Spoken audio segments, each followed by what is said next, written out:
Welcome back, ladies and gentlemen, to the 2-in-1 Golf Podcast, episode 64, PGA Championship recap with Sterling, Madison, and Mike here.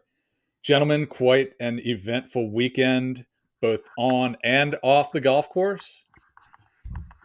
How we doing? Good. It was not what we expected, but maybe a little bit of what we expected from Valhalla this week. Obviously, we know the main storyline and the main takeaway, but Xander finally kind of breaking through and finally closing. I mean, I feel like he's been in this position several times, and it seems that it always manages to slip away from him. So finally gets it done. Lots to talk about this week. Sterling, how are you? Yeah, I'll keep it nice and short. I'm doing great. Thank you for asking.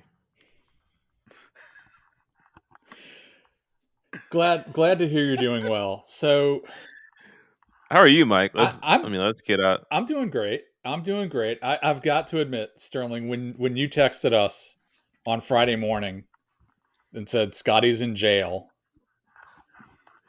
and I thought, wait a minute, he doesn't go off for another hour or so. How has he hit one into the woods? And then the thought occurred to me because I hadn't been on social media, hadn't been looking at my notifications, nothing. And then it hit me, wait a minute, does Sterling mean he's in jail, actual jail?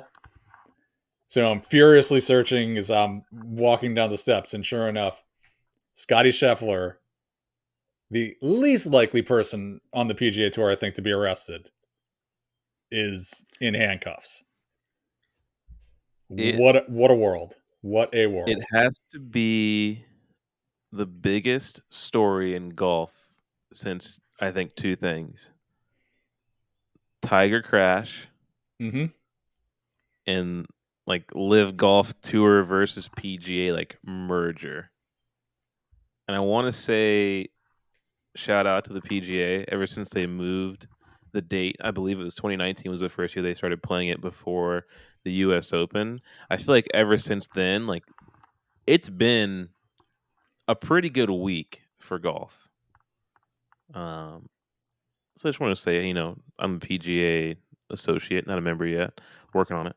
I just want to say shout out to the PGA. They seem to be doing a great job ever since they moved the date. Yeah, I'll do you one better of your tech story, Mike. I was driving to Roanoke. I left the house at I think 7 that morning, and I'm on a conference call driving down the road, and my notifications just back and forth. Sterling Mike, back and forth, back and forth. And I'm like, what in the world is going on? I'm in, on Teams, just listening to this conference call. I finally get to I think I was in Appomattox, stopped in and got gas, and I literally, I think 26 text messages later, I finally look at it and I'm like, holy crap! I'm reading like all of this, trying to figure out, is this true? Is this just something that's been posted online? A joke? I have no idea, but yeah, I watched the clip a dozen times and still didn't know if it was true. I thought maybe it was a Scotty lookalike. I had no idea, but it just nothing added up in that story. And it sounds like to the city of Louisville, it doesn't add up at all.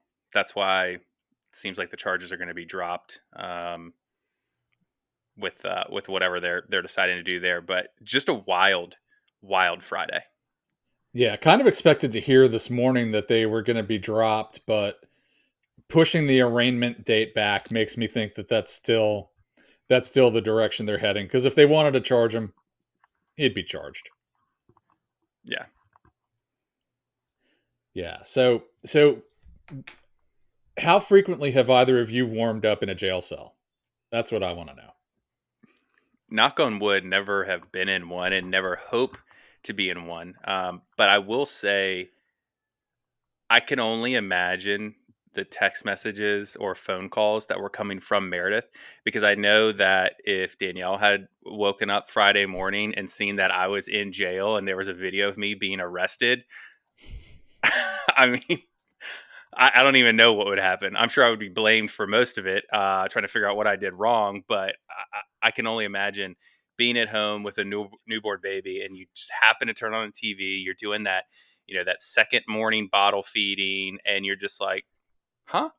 Am I awake? Is my husband going to jail right now? So, like I said, I feel for him. I feel for Meredith. It not the way they wanted that morning to go. Can we talk about the composure though on Scotty Scheffler? Like we've seen him on the golf course, like he handles himself great, right? This man is driving to his tee time, going around whatever he's going around. I still haven't really figured out the situation. Cop on his car. Attaches himself to the car. What are we talking? Like, Attaches what is this? himself. Yeah. How does one attach themselves to a car?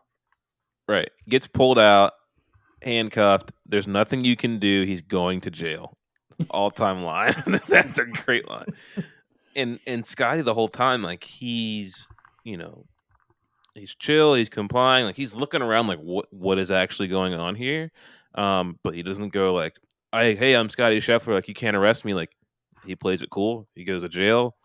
He stays loose. He stays composed. He gets out. And then he goes and what did he shoot on Friday? Like a 60 what? 66, wasn't it? Like yeah. Unreal. I honestly don't think it really set in until Saturday. Friday he was just going on pure adrenaline, and then Saturday it finally starts to hit him that, oh my God, I've been charged with a felony. And Ted Scott's not here. And my wife's not here. Oh, wow, this is really, really weird. And still, I mean, 73, obviously, comparatively speaking, was not a great round compared to the field. Usually a 73 in a major doesn't kill you.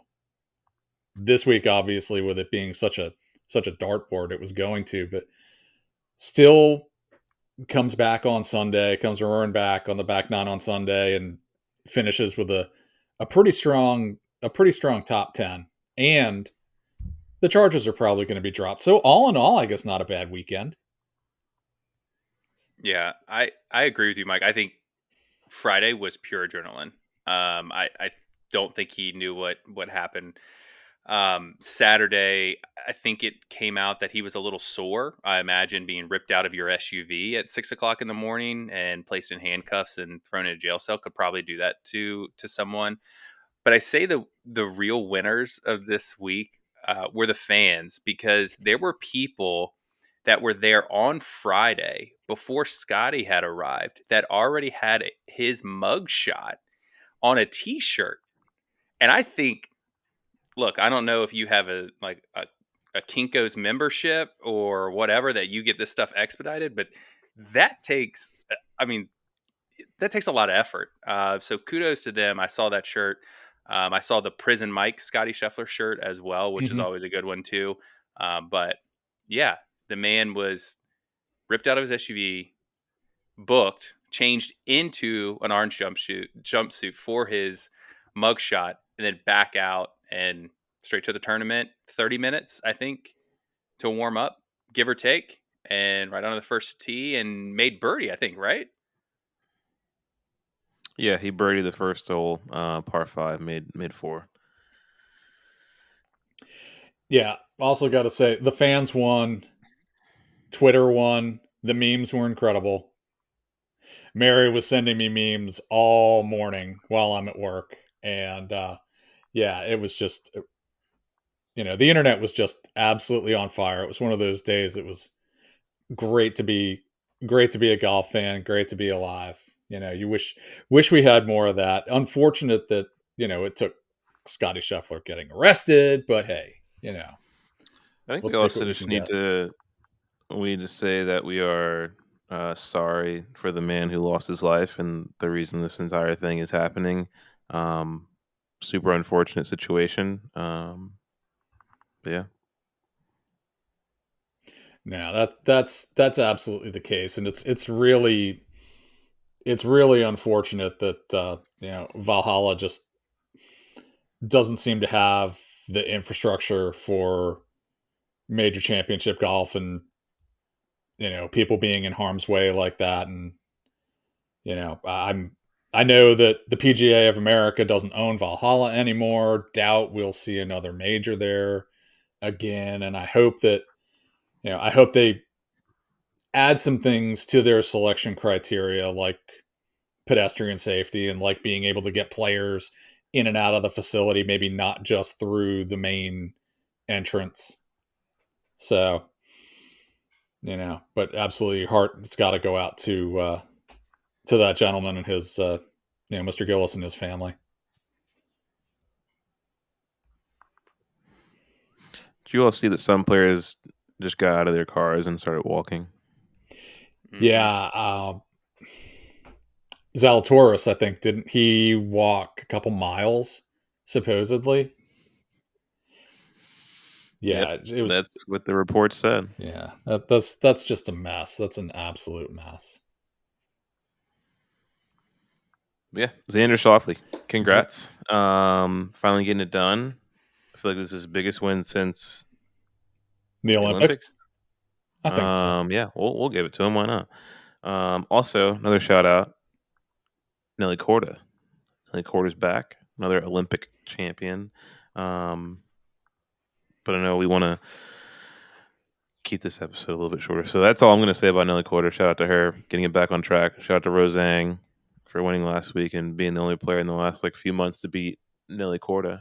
She had to withdrew. She had to withdraw. I don't know why. Stomach virus. Rose and about 10 other women. Yeah, there was something going around. Tough scene there. Definitely a tough scene there, but absolutely got to give Nelly her flowers this week for coming back and now having won 6 out of 7. But I think definitely the big story is Xander finally gets the monkey off his back. You had to figure sooner or later one was going to break his way. Yeah, he's just too solid of a player. I mean, you take a look at his game, especially this week. I mean, it's easy when they win, but even just this season, you know, can you name, besides Scotty, can you name a more accurate player off the tee? Can you name someone who can shape it both ways and hit screens and regulations like he can? Like the putting is a little iffy. I mean, what a catch by the hole there on the 72nd hole. Like, I hope you saw that on Sports Center top 10 plays because, I mean, that was insane. But Xander is very solid. Another guy who it's hard to kind of get under his skin, it looks like, when he's out there. I mean, if you think about just a week ago, absolutely blew the lead at Wells Fargo and then got his doors blown off by Rory. But, he shot, I think, even par in that final round and, didn't seem to bother him too much because he went out here, opened with a beautiful 62, and tied the major record, and then played great the rest of the week.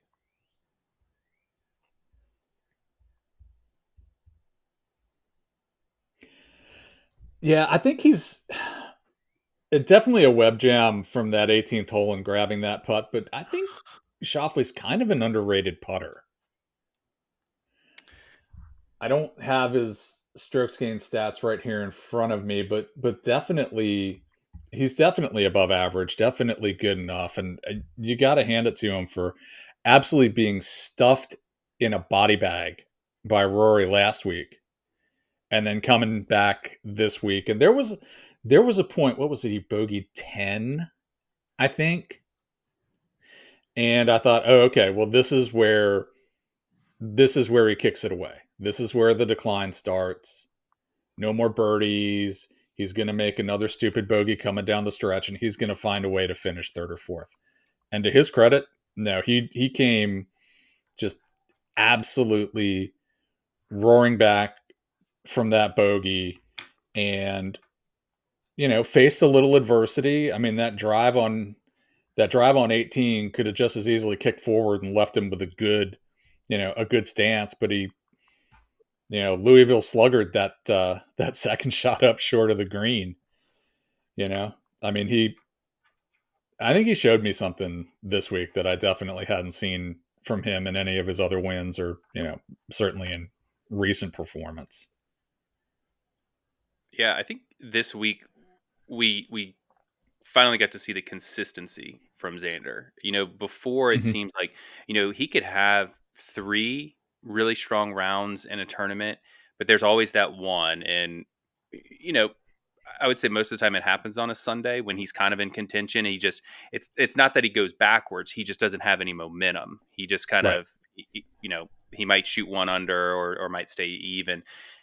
And I think, kind of to your point, Sterling, it is a little bit about the putter. I mean, when he's shooting 62, because he does have 2 of the lowest rounds in majors this year, 262s. And I think it's just, when he's on, he's on. And when he's not, I don't know, it's just really streaky. So I think he finally got it done this week. Obviously, we talked about the putt on 18. He even said, he was like, I looked at it and I saw it going left to right. Then I looked at it again and I saw it going right to left. So I hit it straight, and luckily it caught it. So yeah, congratulations to him, really kind of closing the door this week and getting it done. Yeah, I'm super happy for him. Didn't like his chances.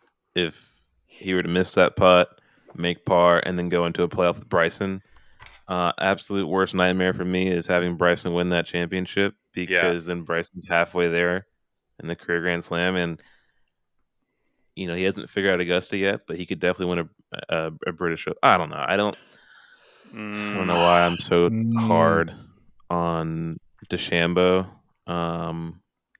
There's just a way he goes about it that I just don't. I don't know. It just doesn't sit right with me. So yeah, I was kind of happy he didn't win. He's getting better with the fans, but I still don't love that he helped sue the PGA Tour. Don't love that. So, but people are starting to warm up to him.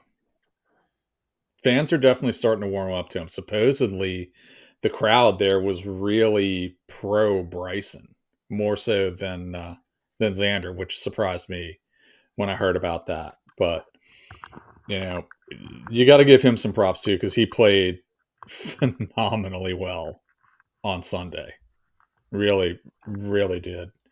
Uh, except for what was that tee shot on 16 that should have gone off the planet and hit the tree and kicked back into the fairway. Yeah, I think it was Yeah. 16. Hmm. Yeah, he hit that, and as soon as it started snap hooking, I thought, "Oh, good, he's done. This is it. This is he's ejecting himself." And no, instead the tree throws the ball back into the middle of the fairway, and it's just like, God, can nobody make a bogey at this place? Like, this place wanted to yield absolutely no bogeys. It was, you know, it Do was a you all shooting know Rod? gallery.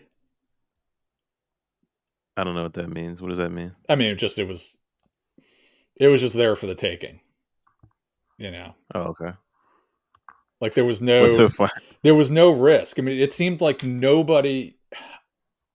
I don't know, other than that second shot that Scheffler hit, what, on Saturday, on one of those early holes where he hit it over the fence. That was the only time I ever felt like anybody who was in contention was really screwed. Like, oh, here's a double bogey coming.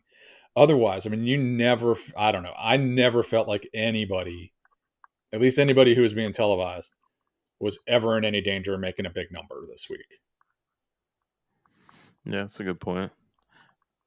But the cut. No, this is interesting, right? Because Xander won at 21 under, but the cut was only 1 under. Did you all see? Did anything change Friday or Thursday and Friday, and then into the week? Because the cut was pretty low for what the finish ended up being. Does that make sense?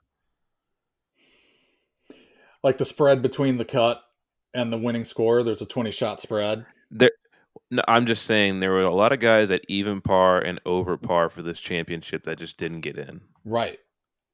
Which again is kind of crazy for a major. Yeah. To be one under par in a major, any major, and missing the cut. I mean, it was just so bunched. It was so absolutely bunched. Speaking of making and missing the cut, um, Madison, you have the floor.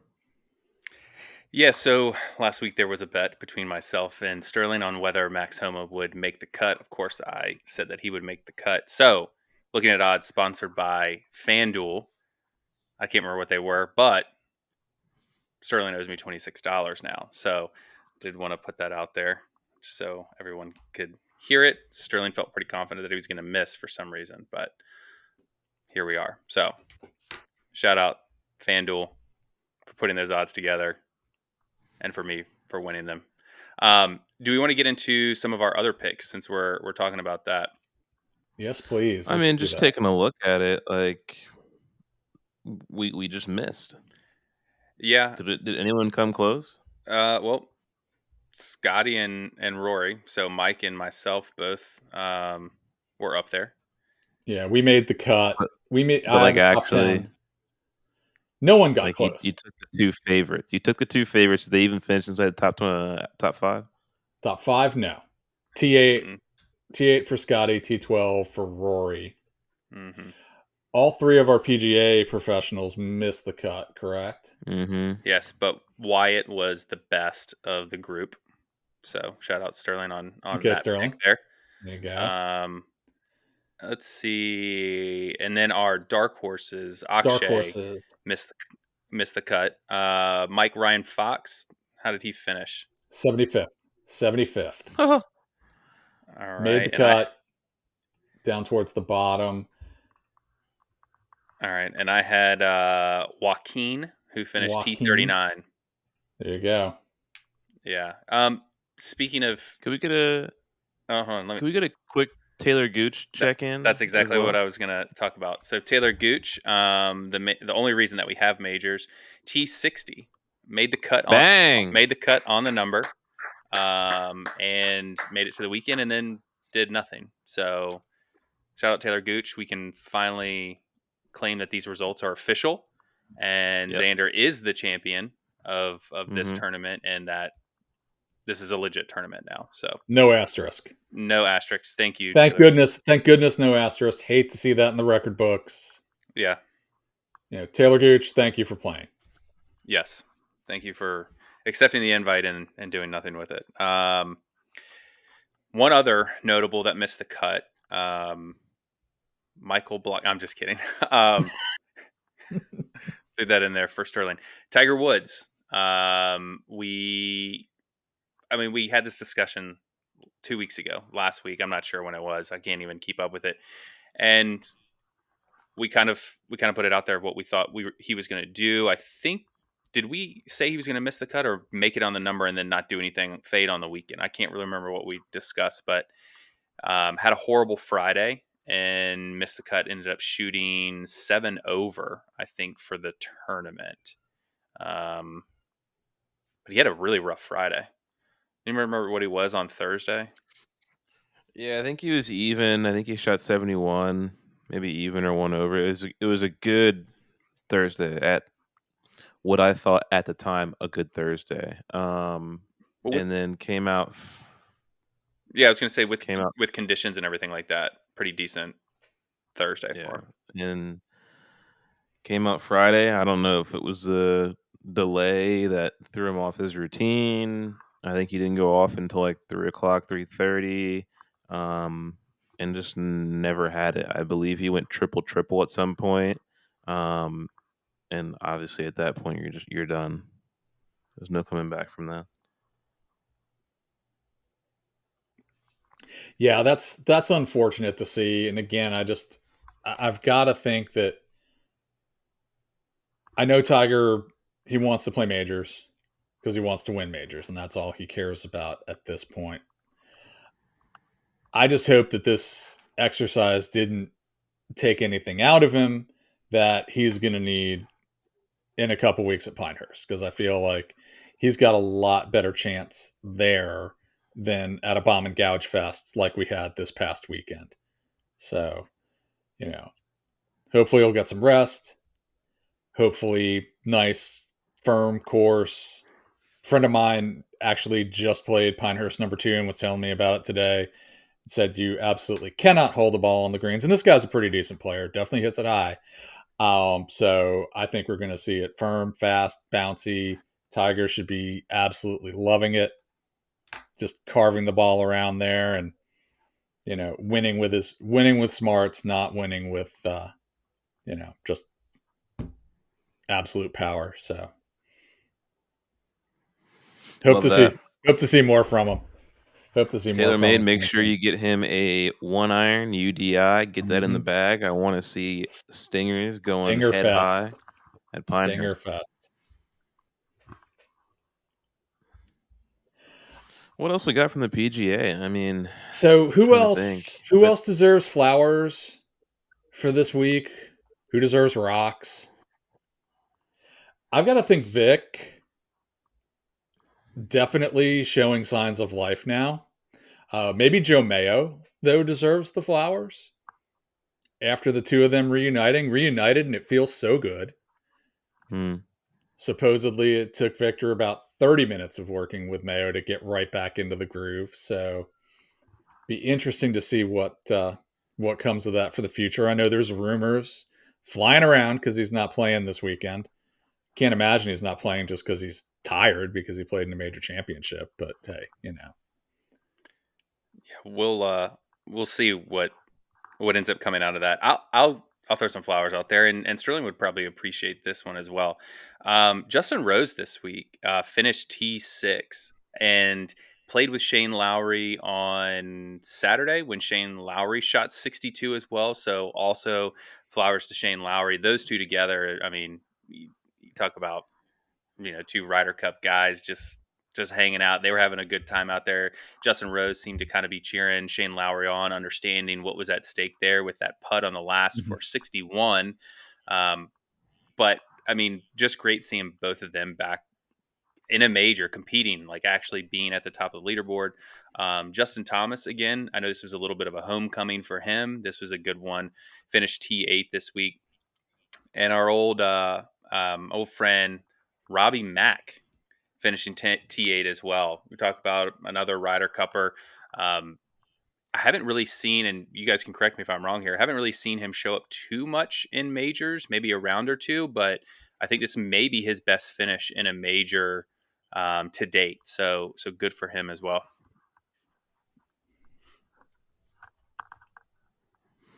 I guess we're moving on to rocks now. No I've got flowers from you, Sterling. Sterling gives no flowers. Oh, I mean, I can give out some flowers. I think that people know or who I'm going to give them to. Um, Minwoo, you continue to impress me. I'm I'm I'm at the point now with Minwoo that I'm very happy we make the cut, and then I'm also very happy when we can shoot. I think he was 7 or 8 under on the weekend. You gotta clean up. That one round. I think he went one over, 2 or 3 over on the first day, and then bounced back to make the cut, and then had a good weekend, like I said. But I think for him, the first goal is to still win a PGA Tour event and then go from there. But we have to put it together all 4 rounds. But again, hey, shout out to you for making the cut. I believe top 26, not quite a top 25. Who are your rocks? Yeah, John Rahm. Yeah, I was gonna say. Did you all hear? I saw this on Instagram. Can't remember who posted it.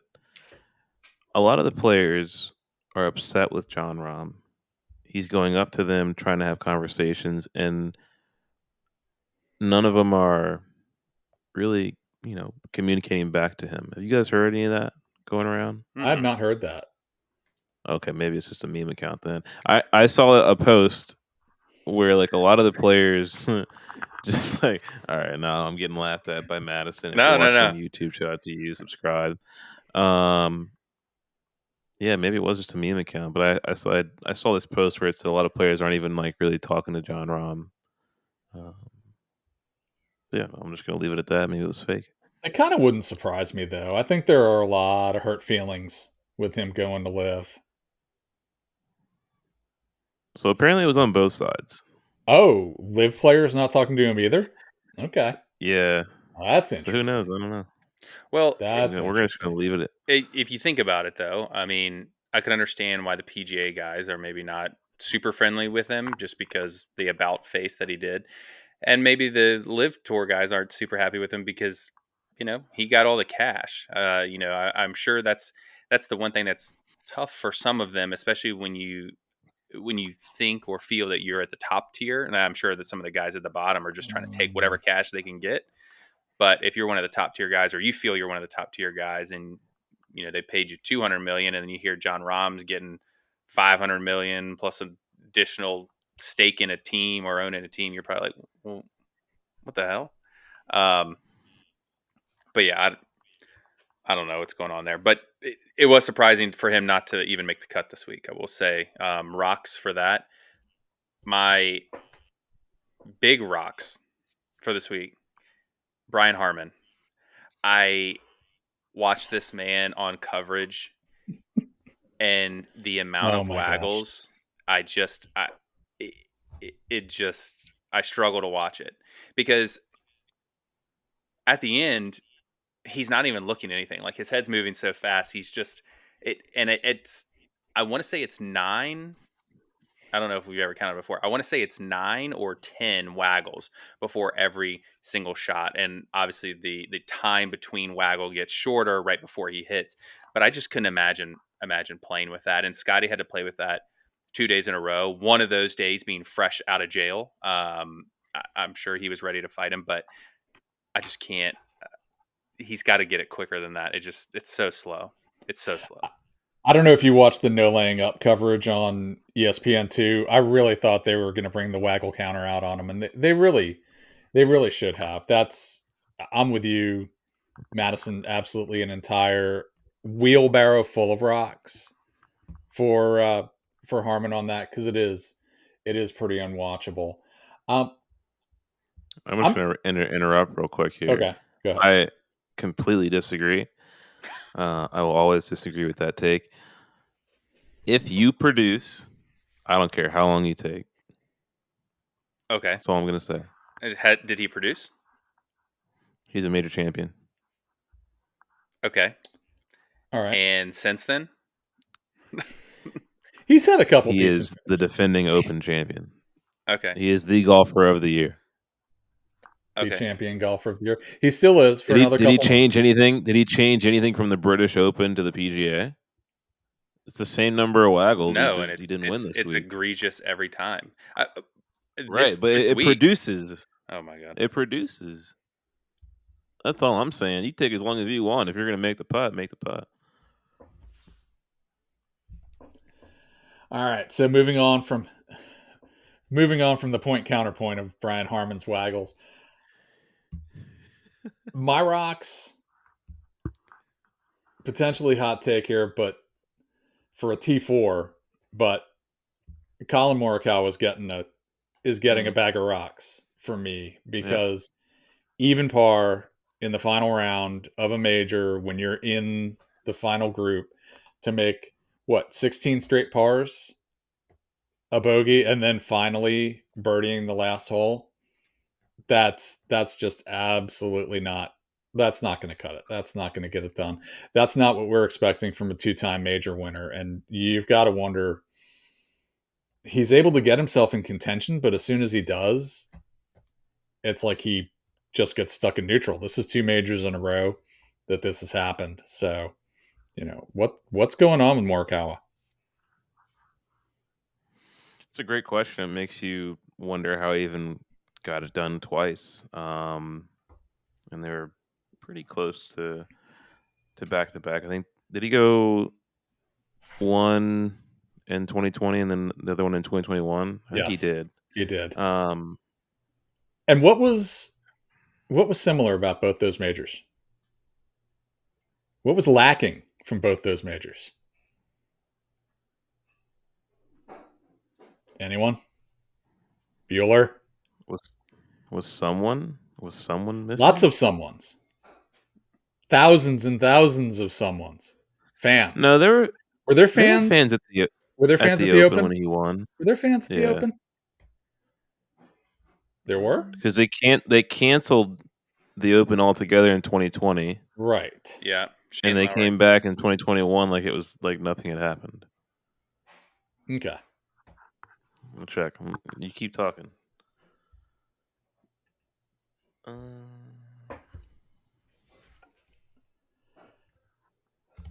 Okay, I could absolutely be wrong, but I really thought that No, there he were won. fans there. There were fans there? Okay. Mm-hmm. All right. We'll give him that. But I mean, yeah, I mean, I don't think the fans make him nervous or anything. I think he did play his best golf during COVID. I'll give him that. Hmm. The best we've seen, at least. I mean, I wouldn't be too surprised if he went on I wouldn't say a Scotty Scheffler run, but a John Rahm type run. I think we're all expecting it. I think we're all expecting it the way he hits the ball. And it just, I don't know. I mean, it's tough because we throw these rocks at people who put themselves in contention. So there's got to be something said for that he's at least there. We're not talking about guys who are continually finishing 30th in these things. So I'll throw this out there because this is probably his biggest issue. Strokes gained putting 131st. Mm-hmm. 100%. I mean, if you look at well, I don't know. It's a driving accuracy. He was number one. This is for the season. Off the tee, 22nd. Approach, 86. So approach is That's surprising. That's really average. surprising. Um, Driving distance, it actually has him 139th. I thought he hit the ball pretty well. No, he doesn't hit it far at It all. doesn't I go was gonna anywhere. say, like, when I think about Colin Morikawa, there's two things, three things, two things that I think are definitely missing. Um, Number one being the driving distance. Like, he's not a long hitter. He plays a PGA Tour weak fade. Like, he's not a DJ where he's hitting that power fade out there at Wyndham Clark. Right. That's something that's kind of missing. I think you hit the nail on the head.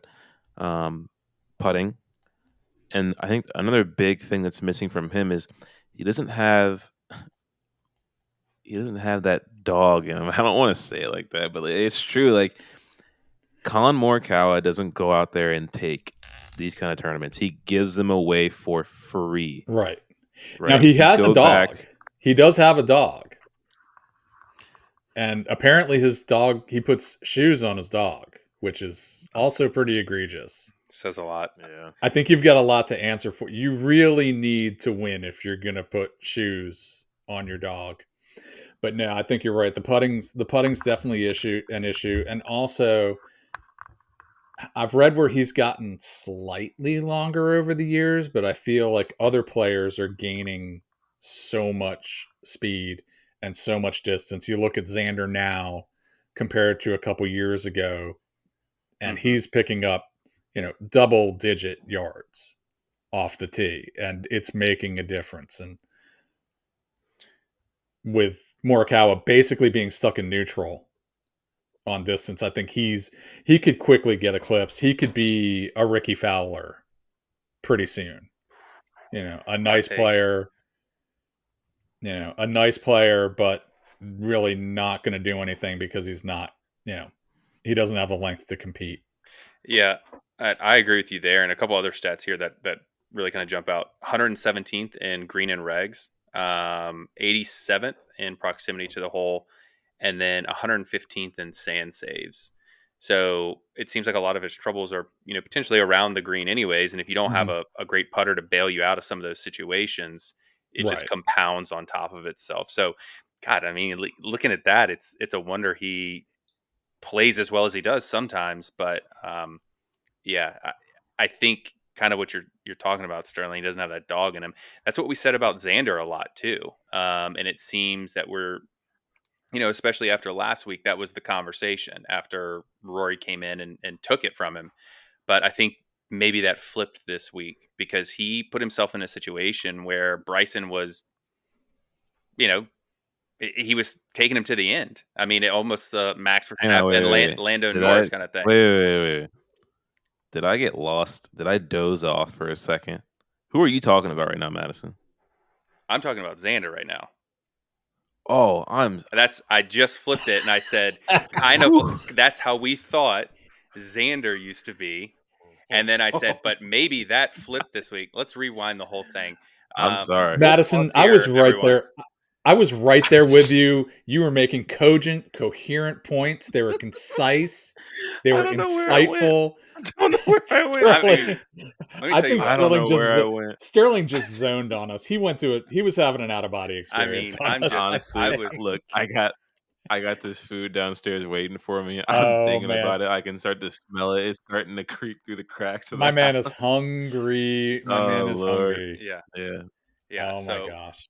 I was My in fault. mid flow there, even through an F1 reference in there. But like I said, I think that's kind of what it is. He doesn't necessarily have that dog in him, and when someone is pressuring him, when he maybe glances at the leaderboard making the turn, and he sees someone's right on his heels, it makes him a little nervous, and he does just kind of give it away. Shout out Lando. Shout out Lando. He's your favorite driver, right? Ricardo is, but I like Lando too. Oh. I guess you kind of grew up in that generation, huh? I mean, the Honey Badger was kind of like the introduction to F1, but then we can go down this rabbit hole here. He made a lot of bad decisions going to Renault and then to McLaren, whatever, and he's lost himself. Were you watching then, or is this like a Drive to Survive Madison coming out here? No, so I first got into it when the first season of Drive to Survive came out, and I was like, "Oh, this is really cool." And then I started watching, got the F1 package and everything like that. But yeah, just a lot of crazy moves there, and Were there other options for him after he left Red Bull? Like, was it just Renault? he didn't need to leave Red Bull was the problem. But he wanted to be number one, He and that wanted to wasn't going to be happen. not with Max, and clearly that would Right. not happen now. You see what Checo's going through. I don't know that there were any other options for him. There probably could have been, but Renault was the best option for him at that time. But where he made his big mistake was going from Renault to McLaren. He could have stayed with Renault, which then became. Ooh, I'm trying to think who Renault is now. Stake? No, that was Alfa Romeo. Anyways, he should have stayed with Renault, went to McLaren, and got into another situation just like Max Verstappen. He did get a win with McLaren. I think gave them their first win since Lewis Hamilton. But once again, once he had the pressure from Lando, the same way he had from Max, he just folded. And now Liam Lawson knocking at the door, and Yuki Tsunoda's just putting it on him every week. So shout out F1. And that spot is sponsored by Texas Fly Company. Check out that here. Sponsor of our podcast. Check them out. txfly.co.com. Check them out. Get your hats and apparel. Lord. Windexing a little too hard on that one. Yeah. Hey, I think the windows are clean now. we've checked them off the box, right? All right. So we're going to need to get Sterling out of here fairly soon because I think he's about to get hangry. Next up, we're at Colonial this week. Oh my God! Kind of a sleepy. Wait! I thought we were wrapping up.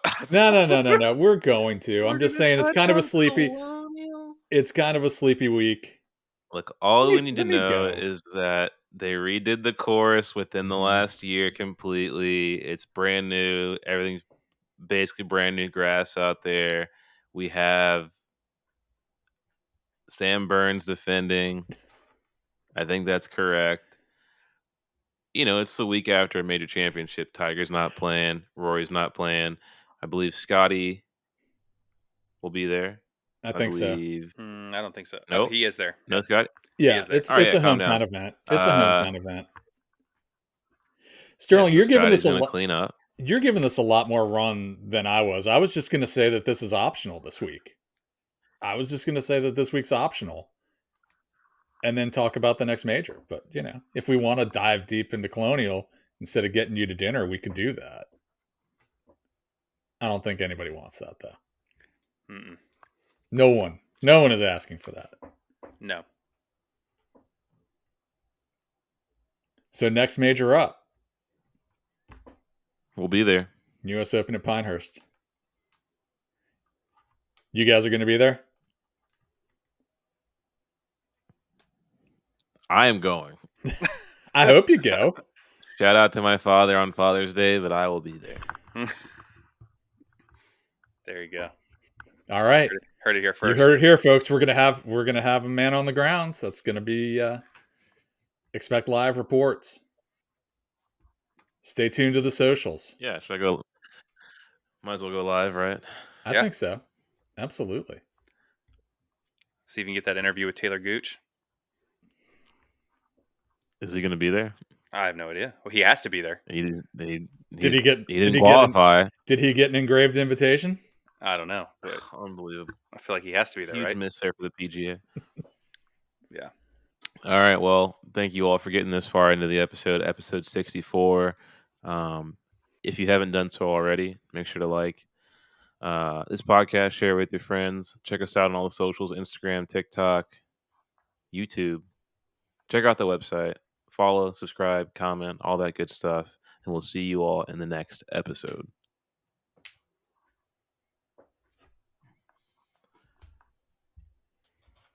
Why was that synced up?